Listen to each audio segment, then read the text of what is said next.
Senior నటుడు శివకృష్ణ తాజాగా ఇచ్చిన ఇంటర్వ్యూలో తన సినీ ప్రయాణం, దిగ్గజ నటుల గురించి ఆసక్తికరమైన విషయాలను పంచుకున్నారు.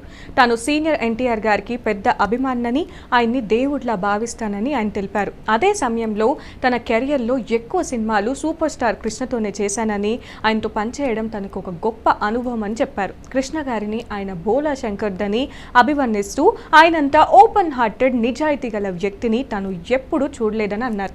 రాజకీయాలు, చాడీలు వంటి వాటిని పట్టించుకొని గొప్ప మనిషి ఆయన అని గుర్తు చేశారు. అగ్ని కెరటాలు షూటింగ్ సమయంలో జరిగిన ఒక సరదా సంఘటన కూడా ఆయన పంచుకున్నారు. కృష్ణ గారి జోక్ వల్ల సెట్లో అందరూ నవ్వుకున్నారని చెప్పారు. కృష్ణ గారు ఎప్పుడు సమయానికి వస్తారని, తాను ఎప్పుడు ముందుగానే రెడీగా ఉండేవాడని ఆయన తెలిపారు. అలాగే కృష్ణ గారి దాతృత్వాన్ని గుర్తు చేస్తూ నిర్మాతలను ఎప్పుడూ ఇబ్బంది పెట్టకుండా తన సొంత డబ్బులతో సహాయం చేసిన మహానుభావుడని కొనియాడారు. ఇలాంటి గొప్ప మనిషి మళ్ళీ కనిపించరని, ఆయనతో పనిచేయడం తన జీవితంలో మర్చిపోలేని అనుభవం అని శివకృష్ణ భావోద్వేగంగా చెప్పారు.